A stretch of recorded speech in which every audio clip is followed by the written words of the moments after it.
Assalamualaikum warahmatullahi wabarakatuh. Perkenalkan, nama saya Ibu Novia Amanda. Saya dari kelas 12 FUM.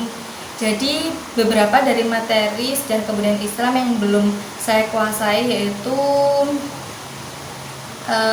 kerajaan-kerajaan Islam di Indonesia. Nah, faktornya yaitu salah satunya dikarenakan saya kurang membaca ataupun mencari informasi terkait kerajaan-kerajaan Islam di Indonesia. Sebenarnya sejauh ini pernah membaca, namun tidak semuanya, karena ada lumayan banyak ya kerajaan-kerajaan Islam di Indonesia, dan itu setiap kerajaan itu memiliki karakteristik atau ciri masing-masing, dan belum semua dari kerajaan-kerajaan tersebut saya kuasai Bu. Jadi itu faktornya. Terima kasih. Wassalamualaikum warahmatullahi wabarakatuh. Oke, selanjutnya saya akan memaparkan ringkasan materi dari kerajaan Islam di Indonesia yang bisa membuat saya lebih paham dengan materi-materi tersebut. Yang pertama ada Kerajaan Islam Samudra Pasai terletak di Aceh Utara, berdiri pada abad ke-13 hingga abad ke-16. Pendirinya yaitu Sultan Malik As-Saleh. Ciri-cirinya yaitu menjadi pusat perdagangan internasional karena letaknya strategis di jalur Selat Malaka, kerajaan Islam pertama di Nusantara. Yang ketiga, berkembangnya kegiatan keagamaan dan pendidikan Islam. Dan yang terakhir, mata uang emas yang disebut dirham digunakan sebagai alat tukar. Selanjutnya yaitu Kerajaan Kesultanan Aceh Darussalam, terletak di Banda Aceh, berdiri pada tahun 1496 sampai 1903. Pendirinya yaitu Sultan Ali Muhayyad Shah. Ciri-cirinya diantaranya yaitu menjadi kekuatan besar di wilayah Sumatera dan Selat Malaka, menguasai jalur perdagangan rempah-rempah. Di masa Sultan Iskandar Muda, Aceh mencapai puncak kejayaannya, membangun masjid dan pusat pendidikan Islam seperti Masjid Raya Baitur Rahman. Selanjutnya yaitu Kerajaan Kesultanan Demak, terletak di Demak, Jawa Tengah, berdiri pada tahun 1475 sampai 1554. Pendirinya yaitu Raden Patah.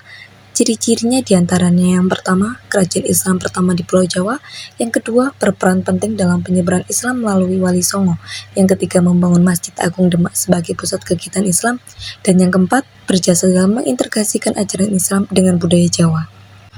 Yang keempat yaitu Kesultanan Banten, terletak di Banten, Jawa Barat, berdiri pada tahun 1527 sampai 1813. Pendirinya yaitu Sultan Maulana Hasanuddin, putra dari Sunan Gunung Jati. Ciri-cirinya yang pertama, menjadi pusat perdagangan rempah-rempah di Selat Sunda. Yang kedua, terkenal karena hubungan diplomasi dengan negara-negara asing termasuk Turki dan Inggris. Yang ketiga, puncak kejayaan di bawah Sultan Ageng Tirtayasa yang memerangi kolonial Belanda. Dan yang terakhir, membangun Masjid Agung Banten yang megah dan bernilai sejarah. Yang kelima yaitu Kesultanan Banjar, terletak di Kalimantan Selatan, berdiri pada abad ke-16 sampai abad ke-19. Pendirinya yaitu Sultan Suryansyah. Ciri-cirinya diantaranya yang pertama, Sultan Suryansyah merupakan raja pertama yang memeluk Islam di Kalimantan. Yang kedua, menjadi pusat perdagangan rempah-rempah seperti lada. Dan yang ketiga, berperan dalam penyebaran Islam di Kalimantan dan sekitarnya. Nah, yang keenam ada Kesultanan Mataram Islam, terletak di Jawa Tengah dan Yogyakarta, berdiri pada tahun 1588 sampai 1755, terpecah menjadi dua bagian yaitu Yogyakarta dan Surakarta.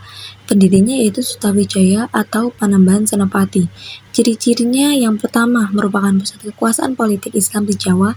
Yang kedua, memadukan nilai-nilai Islam dengan tradisi dan budaya Jawa. Yang ketiga, Sultan Agung Hanyakarakusumo memperluas wilayah hingga Madura dan sebagian Sumatera. Dan yang keempat, mewariskan budaya seni, sastra, dan sistem pemerintahan Jawa yang bercolak Islam. Nah, yang ketujuh ada Kesultanan Ternate dan Tidore, terletak di Maluku Utara, berdiri pada abad ke-13 sampai awal abad ke-20.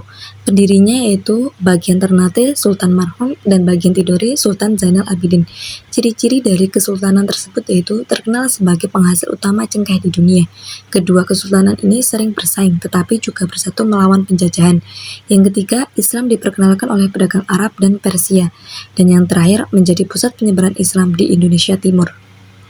Nah, yang terakhir ada Kesultanan Gawatalo, terletak di Sulawesi Selatan, sekarang tepatnya di Makassar dan sekitarnya, berdiri pada abad ke-16 hingga abad ke-17. Pendirinya yaitu Ai Mangarangi Deng Manrabia atau Sultan Alauddin. Ciri-cirinya Yang pertama, menjadi pusat perdagangan dan penyebaran Islam di Sulawesi dan wilayah timur Indonesia. Sultan Hasanuddin, salah satu pemimpinnya, dikenal karena perjuangannya melawan kolonial Belanda. Dan yang ketiga, menyebarkan Islam melalui dakwah dan interaksi perdagangan.